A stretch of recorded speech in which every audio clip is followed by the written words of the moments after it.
All right, what a blessing. And for you, being distant from that, maybe you haven't been keeping up. You can get their newsletter, get online with that. But to see how God is at work there is really exciting. Grab something for taking notes, and let's get into our study. I'm going to be really brief today. You say you don't even know how to do that, but I'm going to today. I can with almost a lot of certainty tell you that. I'm going to be brief today. We've been working our way through the life of Joseph. And one of the things we've been doing in studying the life of Joseph is that we've been going just right with him through the different circumstances, been walking with him. We haven't been backing up to get a view of all that's going on. We've been getting down into the trenches with Joseph to see what is taking place in the different circumstances of his life. But today what I want to do is back off just a little bit. Instead of being right down in his face, looking and seeing what's going on, I want us instead to take a 30,000-foot view of what's taken place to this point. We've made our way. Zach last week led us through the aspects of Potiphar's wife making advances toward Joseph rejecting her, and as a result, her telling her husband that he had tried to rape her, and now there's all kinds of turmoil and chaos and problems. Potiphar is mad. Joseph is thrown into prison, and a lot of issues are taking place. Joseph is a guy who understands problems. And so what I would like for us to do is just take a look at where we've gotten so far and say, okay, how did Joseph live during these times of suffering? What did he do while he was suffering? I think there's so much to learn from that. I've looked at the lives of many people through the years who either have just been part of my life or come into my life as a result of counseling with them. And I can watch and see, okay, here are some things that during a time of suffering I see this person doing that I would be served well to learn from that. I could do that. And there's other people who I would look at their lives during time of suffering and would say, you know what, that's the last thing I want to do in a problem like this. I want to learn not to do that kind of thing. Joseph is one of those guys you look at and say, wow, look at what I can learn from him.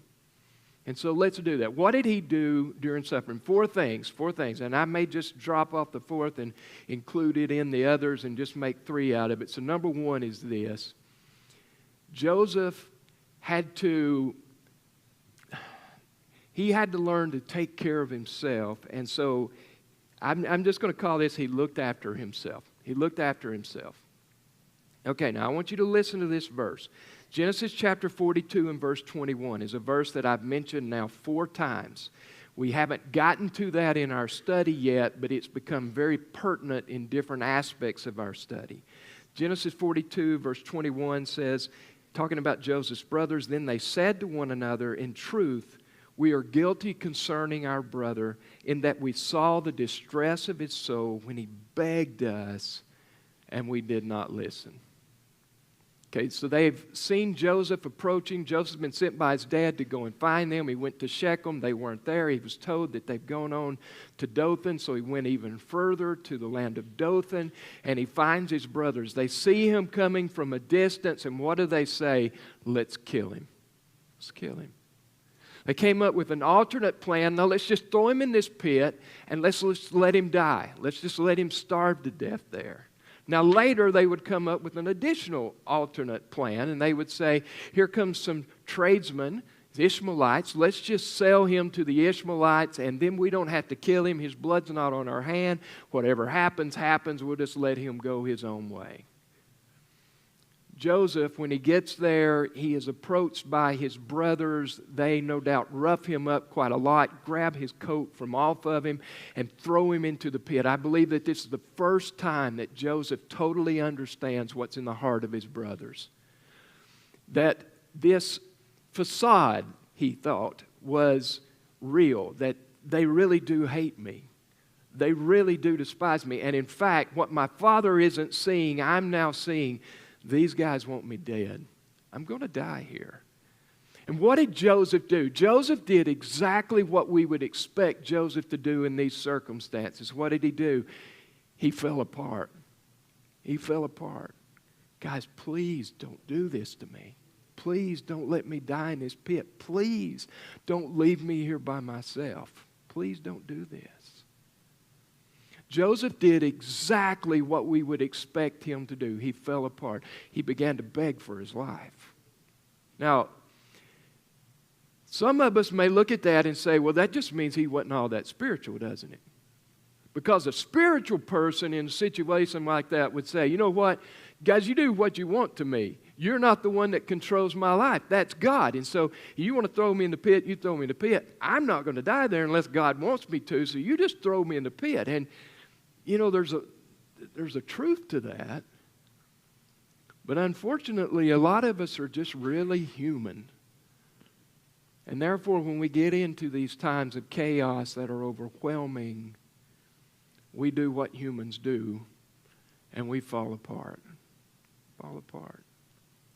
It's easy for us maybe to criticize Joseph, but what's really interesting is that God doesn't. God doesn't criticize Joseph in this story for being human. God doesn't criticize Joseph for his human emotions, for his human feelings. When we look at Joseph, we see this weak, frail, insecure person that is scared to death of what's coming to him. And yet God never condemns that. Why is that? I believe that God puts us in those situations. Remember we talked 2 weeks ago that God uses the evil of people's hearts to bring about good for those who love Him, to prepare, to equip, to establish, to ready them for what is next, to grow them mature, spiritually mature-wise, to develop them. God uses these things in the life, but I believe that God also uses our humanity, our response. God also uses that for the purpose of causing us to be totally desperate, to come to a realization that I cannot survive this on my own. I can't make this on my own. God, I need you. What an amazing place to be.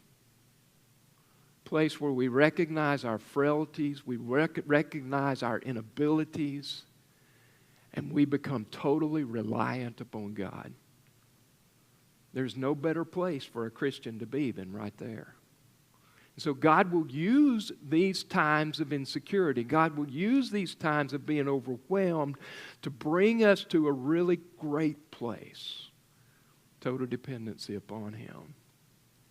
But now something changes in the life of Joseph. This is also a really neat facet. We see that there's a drastic change from this insecure, scared young man that's in the pit to the time when he gets to be a slave in Potiphar's house. There is a drastic change in him. And what is that change? Some people would say, well, I mean, he's got these 2 days to make the trip, and therefore he can figure it out. And the truth is, most scholars, I read through a lot of different information trying to find this out, but it looks like that this journey would not have been a day or two trip. It looks like it was somewhere around 550 miles from Dothan to Egypt. Now, we can do that in a day in our time, but back then, you're talking about a 10 to 20 mile travel a day. Joseph probably was walking this entire distance. The people who were in charge of him now, who had bought him, who owned him, they were no doubt on animals, but Joseph was probably walking along behind with others who were being sold as slaves as well. And so Joseph had a lot of time to deal with his emotions. He had a lot of time to come to terms with his situation. He had a lot of time to realize so fully how deeply he needed God in this situation. God, if I'm going to survive this, you've got to be present in my life. Can't do this on my own. Joseph was close to God before, but there was a change that takes place in his life somewhere between the time he's in the pit and the time that he's sold into slavery in Potiphar's house. And why do I say that? Because number one is he looked after himself. Number two, he looked after the needs of others.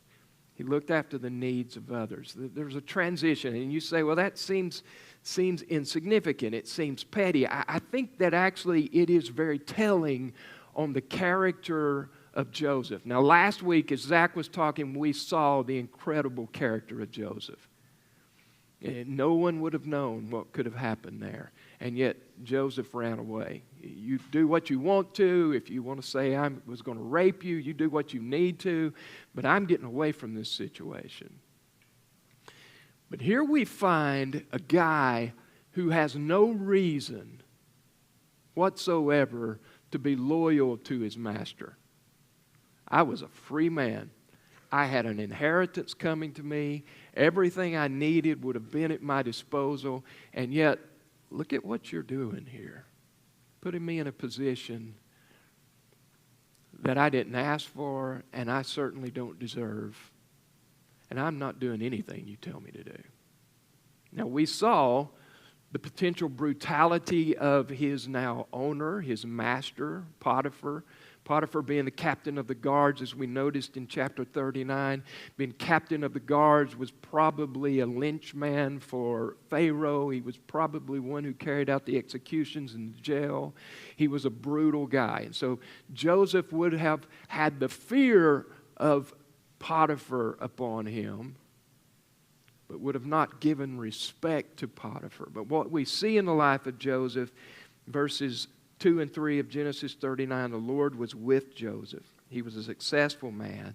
He was in the house of his master, the Egyptian. His master saw the Lord was with him, that the Lord made all he did to prosper. Joseph had recognized his total need of God, his total dependency upon God. And God had intervened and worked in his life in a very special way. And God had made a difference. And as a result, Joseph worked diligently for his master. That's something a lot of people struggle with even in our day and time, isn't it? And yet Joseph, under these circumstances, could have said, you know what, God, here's where we take a break because you've just let me into this situation. Instead, Joseph said, no, God, I'm going to serve you because I need you desperately through this. The third thing is this. Joseph, upon looking after himself, makes the transition, this growth, this maturity through this situation to looking after the needs of others. And then the third thing is that he also looked after the hurts of others. Looked after the hurts of others. H-U-R-T-S, hurts of others. Once again, that may seem insignificant on the surface, but I think it points to a real transition in the life of Joseph. A real transition. I'm not going to read it, but in Genesis chapter 40, we step into the new era of where we will most likely study next Sunday. But we see Joseph in prison now for something he did not do. You're talking about a grave injustice upon his life. Here he is, a prisoner for doing the right thing. Once again, there's a picture of Jesus. Jesus being just in everything he did, righteous and holy, and yet suffered as a sinful man so that sinful men could be made free. Joseph is in prison. He once again serves his master, who, by the way, is still Potiphar. If you read the first part of chapter 40, it says, this is the prison of the captain of the guard. The same guy, Potiphar, is over this as well. He serves him diligently. He rises through the ranks inside the prison, and as a prisoner, takes over all the events that take place inside the prison. He's over it all. Potiphar's not even concerned about it because he knows the reputation, the character, and the testimony of Joseph. While there, two of Pharaoh's most trusted men are found to, at least in Pharaoh's mind, to be plotting against him. and Pharaoh throws them into prison. There's a chief baker, who he does just what it sounds like, and then there's the cupbearer. The cupbearer is the guy who tastes the food or tastes the drink before it's given to Pharaoh. They want to make sure that it's not poisoned, and so he tastes it. If he doesn't die, then Pharaoh eats it from there. For some reason, they've done something that's caused Pharaoh to be suspicious, and while he's trying to sort things out, he's investigating what's going on. They're put into prison under the care of Joseph. Joseph comes into them one day and sees a very sad expression on their face. You say, well, yeah, they're in jail. Of course they've got a sad expression on their face. That wasn't it, though, was it? I'm not going to read the verses to you. The point of what's being discussed today is not necessarily that of the dreams that we'll find out were plating into this situation, but the fact is that Joseph noticed their hurt. Joseph noticed their trouble. I find that very interesting. Maybe he was always that way, but I don't think so. Because we go back to when Joseph is revealing his dreams to his brothers. Now already his brothers know that their father loves him more than the rest of them. There's already this spite between them over that, this discomfort among the brothers. And now Joseph comes and tells a dream that means you're going to come and bow down before me. And he sees what it does to his brothers. But instead of learning from that, instead of taking into consideration the heart of his brothers, the pain of his brothers, the suffering of his brothers, he then brings to them a second dream that tells them the same thing. I don't think we see a lot of compassion flowing from the life of Joseph early on. But all of a sudden, Joseph is in jail. Joseph could have said, you know what, I've got my own problems, guys. I don't really care about yours. I've been imprisoned here falsely. There's no reason for me to be here, but here I am. And you've got a problem with a little dream. Wish that was my problem. But in fact, what we see is a very sympathetic man. I think there's so much to be learned here from Joseph. I think that one of the things God is wanting to show us in this life of Joseph and the way he dealt with suffering is that Joseph had a means of taking his eyes off of his own suffering and putting them on something else. Taking his eyes off of his own suffering and serving others. Taking his eyes off his own suffering to see the needs and the suffering of other people. I think it's important that we understand this concept. Now, as I mentioned, there's nothing wrong with falling apart at the beginning of this, but you don't want to stay there. You want to eventually move beyond that. You want to grow through the circumstances, through the issues, to where you get to a place of service, where you get to a place of compassion for other people. Something happens in your mind when you start serving and showing compassion for other people. And what is that? You give your mind a rest. The problems, this overwhelming feeling, it'll always be there. You can pick it up whenever you're ready to. And eventually you'll have to go back to your life. We know that. But you give yourself such a break when you begin to care for the needs of other people. There's a mental rest that takes place. So how was all this possible? How was it possible for this transition to be made? I mean, Joseph is going through extreme things in his life. How could he possibly transition to a life of service and a life of compassion? The fourth thing, and I'll just mention this briefly. Fourth thing is that he looked to God. He looked to God. The only hope he had in a desperate situation was God. The only peace he found in a desperate situation was in God. You say, well, the passage doesn't really spell out that he looked to God. And yet, while it doesn't say it word for word like that. I think it says it very clearly. We see that throughout the book of Genesis that Joseph maintained his godly character. We saw that last week. We see that Joseph maintained his testimony. I mean, why in the world would someone work so diligently to maintain a testimony if he didn't trust the one of whom his testimony was representing? Why would he work so hard to keep a testimony if the one his testimony was representing was one that he didn't really trust? I think it shows us very clearly Joseph was looking to God. The final thing there is that he maintained his patience. Maintained his patience. If there was ever someone from a purely human perspective who had every reason to forsake his faith, it's Joseph.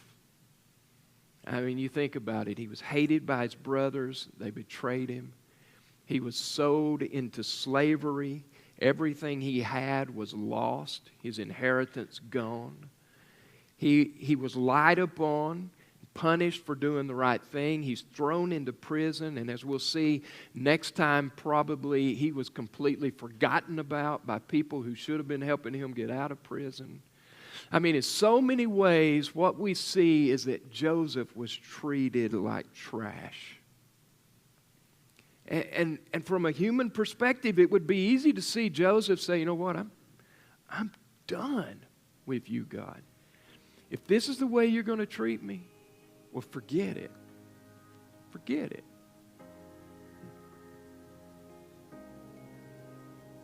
And yet Joseph kept believing in God. And that was where his hope was based.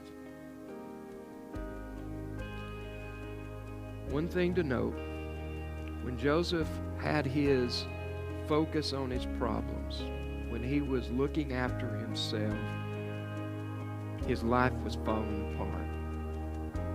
But when the transition was made to where he started looking up and looking out, got his eyes off of his circumstances, God began to do things in his life. And we're going to see when it's all said and done how God worked so mightily to bring about the salvation not only of his own family but of an entire nation and most of the known world during that time.